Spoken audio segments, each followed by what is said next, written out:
안녕하세요, 이현우입니다. 어제 류현진 경기 다들 보셨나요? 토론토의 수비가 엉망진창인 가운데 류현진이 6이닝 1실점으로 호투를 펼칠 수 있었던 이유, 결정적인 순간마다 상대 타자를 삼진으로 돌려세운 덕분이었습니다. 2회 실책으로 1사 2삼루가 된 상황에서 두 타자 연속 삼진으로 위기를 벗어났던 것이 대표적이었는데요. 올해 류현진은 43이닝 동안 무려 48개의 삼진을 잡아내며 9이닝당 탈삼진 10.1개를 기록 중입니다. 거의 최정상급 파워피처에 준하는 탈삼진 비율인데요. 그런데 다들 아시다시피 류현진의 패스트볼 평균 구속은 89.7마일, 144km 정도밖에 되지 않습니다. 메이저리그 선발 투수 평균이 92.8마일로 거의 150km에 육박한다는 점을 고려하면 매우 느린 구속이죠. 실제로 올해 메이저리그 선발 투수 가운데 패스트볼 구속이 90마일을 넘지 않는 투수는 류현진을 포함해서 딱 9명밖에 되지 않습니다. 그런데도 어떻게 류현진은 구속이 느린 투수 가운데서는 독보적으로 많은 삼진을 잡아내는 걸까요? 오랜만에 하는 분석 영상인데요. 지금부터 그 비결을 하나씩 살펴보도록 하겠습니다. 첫째, 류현진은 메이저리그 최정상급 체인지업과 커터를 던지기 때문입니다. 지난해 류현진은 체인지업 피안타율이 1할 9푼밖에 되지 않았고요. 헛스윙 비율은 29.8%에 달했는데요. 두 가지 지표 모두 메이저리그에서 최상급에 해당하는 수치였습니다. 실제로 류현진은 지난해 체인지업 100구단 구종 가치에서 2.99점을 기록하며 메이저리그 전체 1위에 올랐습니다. 메이저리그에서 가장 위력적인 체인지업을 던지는 선수라는 거죠. 그리고 실제로 류현진은 올해도 삼진 가운데 상당수를 이 체인지업을 사용해서 만들어냈죠. 하지만 류현진표 체인지업의 효용성은 결정구로 던졌을 때만 있는 건 아닌데요. 왜냐하면 구속 가감을 통해 패스트볼의 위력을 보완해주기 때문입니다. 원래 체인지업이란 구종 자체가 타자의 타이밍을 흐트리는 용도로 개발됐습니다. 사실 움직임 자체는 크게 휘어지거나 뚝뚝 떨어지는 구종은 아니죠. 패스트볼인 줄 알았는데 갑자기 느린 공이 들어오니까 타자들이 헛스윙하거나 빗맞은 타구를 만들어내는 원리입니다. 류현진의 체인지업은 특히 이 부분에 특화가 되어 있는데요. 일단 류현진의 패스트볼과 체인지업의 차이는 평균 구속이 약 17km 정도 차이가 납니다. 메이저리그 평균인 14km보다 약 3km 정도 더 차이를 보이는 건데요. 그렇기 때문에 류현진이 체인지업을 던진 다음에 패스트볼을 던지면 더 빠르게 느껴지는 겁니다. 이따가 좀 더 자세히 얘기를 하겠지만 투구 폼이 워낙에 똑같아서 류현진의 체인지업과 패스트볼을 구분하는 것도 쉽지 않고요. 류현진은 이런 체인지업을 패스트볼과 적재적소에 섞어 던지면서 패스트볼의 위력을 극대화시키고 있습니다. 한편 부상 복귀 후 류현진을 얘기하는 데 있어서는 커터의 존재도 빼놓을 수 없는데요. 류현진이 온다고 하니까 스프링 캠프에서 토론토의 젊은 투수들이 너도나도 줄을 서서 커터 던지는 법을 물어보던 장면 기억하시는 분들도 많을 거예요. 올해 류현진의 커터는 피안타율 2할 6리, 헛스윙률 30.1%로 거의 주무기인 체인지업에 준하는 성적을 기록 중입니다. 결정구로 던져서 삼진을 잡은 개수만 따지자면 체인지업 13개, 커터 14개로 체인지업보다 올해는 더 많죠. 그런데 이 커터도 체인지업과 함께 패스트볼의 위력을 보완하는 역할을 합니다. 커터는 패스트볼과 비슷한데 마지막에 휘어지는 구종이죠. 그래서 엄밀히 따지자면 변형 패스트볼 계열로 분류가 됩니다. 패스트볼인 줄 알고 휘둘렀는데 마지막 순간에 휘니까 빗맞은 타구가 나오거나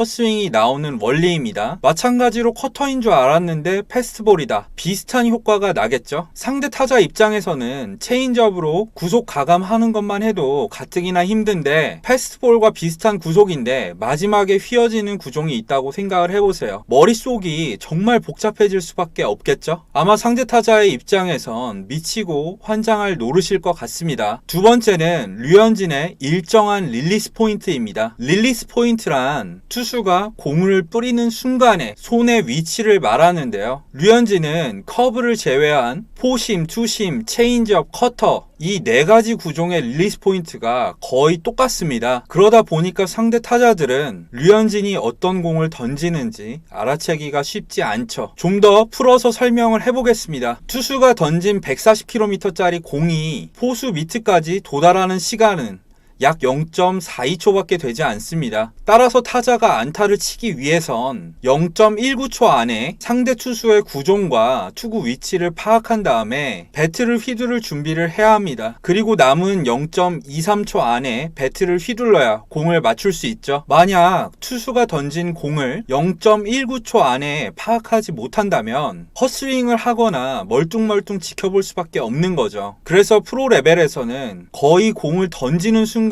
구종과 투구 위치를 파악해야 합니다. 공을 눈으로 쫓으면서 스윙을 해서 맞춘다? 거의 불가능하다고 봐야 합니다. 투수의 릴리스 포인트가 동일한 게 그래서 중요하죠. 만약 상대 투수가 패스트볼과 변화구를 던질 때 손의 높이가 다르다면 메이저리그 타자들은 그 차이를 바로 구분할 수 있는데요. 그렇게 되면 상대 투수의 공에 당연히 쉽게 대응할 수가 있겠죠. 하지만 만약 거의 모든 공에 릴리스 포인트가 동일하다면 어떨까요? 던진 이후에 생기는 미세한 차이를 발견할 때까지 시간이 좀 더 필요하겠죠. 그렇게 되면 상대 타자들은 0.19초 사이에 구종 투구 위치를 파악하지 못하거나 아예 지켜만 보고 있는 경우가 많아질 겁니다. 이게 바로 류현진을 상대하는 타자들이 겪는 일이죠. 생각해보면 단순합니다. 145km짜리 공과 150km짜리 공이 밑에 도달하는 시간은 아무리 많아야 0.02초 정도밖에 차이가 나지 않습니다. 그런데도 140km짜리 공에는 제대로 맞추는 타자가 150km짜리 공에는 헛스윙하는 경우가 많잖아요. 그런데 만약에 타자의 판단 능력을 0.02초만큼만 느리게 하면 145km를 던지더라도 150km 이상의 효과를 얻을 수가 있겠죠. 그렇기 때문에 릴리스 포인트가 동일한 건 투수에게 매우 중요한 덕목입니다. 마지막은 예측 불허의 볼 배합인데요. 일반적으로 투수들은 볼 배합에 특정한 패턴이 있기 마련입니다. 예를 들어서 좌투수가 좌타자를 상대할 때는 패스트볼로 카운트를 잡은 다음에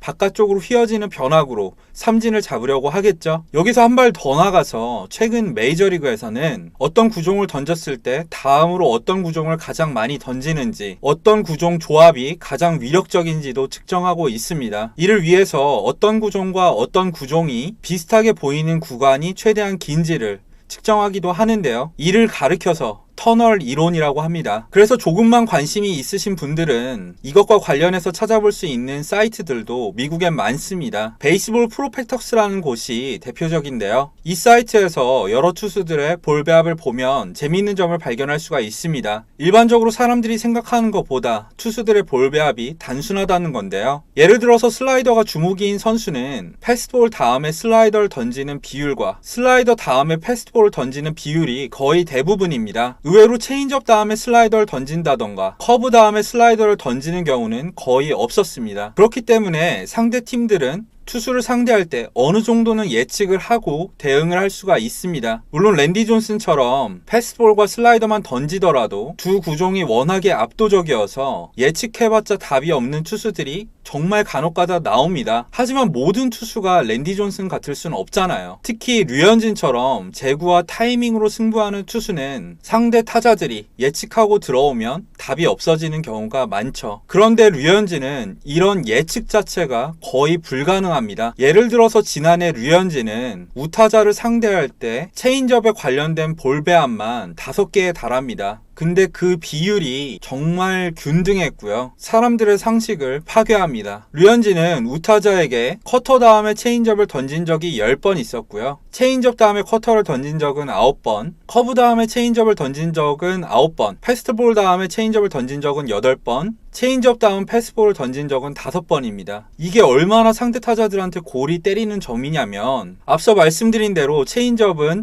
패스트볼과 조합했을 때 가장 위력을 발휘합니다. 일반적인 투수라면 패스트볼 다음에 체인지업을 던지는 비율이 가장 높거나 체인지업 다음에 패스트볼을 던지는 비율이 높겠죠. 그런데 류현진은 정반대입니다. 두 가지 경우가 가장 적었어요. 오히려 일반적으로 조합하지 않은 커브 다음에 체인지업이 8번이나 됐죠. 아니 둘 다 느린 구종인데 커브 다음에 체인지업 던질 거 예측하기 정말 쉽지 않습니다. 이건 류현진이 상대팀의 노린수를 오히려 역으로 이용하는 투수란 얘기죠. 류현진의 이런 면모는 과거 다저스 시절 감독이자 어제 상대였던 마이애미의 감독 매팅리의 인터뷰에서도 확인할 수가 있는데요. 매팅리는 어제 경기 후 류현진은 속도를 바꿀 수 있고 볼 배합에 변화를 주는 투수다. 그러므로 그를 상대할 때는 미리 세워둔 전략이 무의미해지는 경우가 많다. 그는 야구공으로 많은 것들을 할 수 있기 때문이라고 말을 했습니다. 이 인터뷰를 보고 저는 확실히 매팅리가 류현진에 대해서 잘 알고 있는 사람이라고 생각을 했습니다. 하지만 그런 매팅리가 이끄는 마이애미도 류현진의 투구 전략에 완전히 당하고 말았죠. 자, 이렇게 해서 류현진이 느린 구속에도 삼진을 잘 잡는 이유, 더 나아가서 류현진이 메이저리그에서도 손에 꼽히는 성적을 기록하고 있는 이유를 자세하게 한번 살펴봤습니다. 간단하게 요약하자면 류현진이 구속에 비해 삼진을 많이 잡는 이유는 패스트볼을 보완할 수 있는 구종을 두 가지 체인지업과 커터를 가지고 있고 거의 모든 구종을 동일한 투구폼으로 던질 뿐만 아니라 예측 불허의 볼 배합을 하기 때문입니다. 예상보다 분량이 많이 길어졌는데요. 이번 방송은 여기까지이고요. 유익하게 시청하신 분들은 좋아요와 구독 꼭 부탁드리겠고요. 댓글로도 많은 의견 남겨주시면 감사하겠습니다. 그럼 지금까지 시청해주셔서 감사합니다.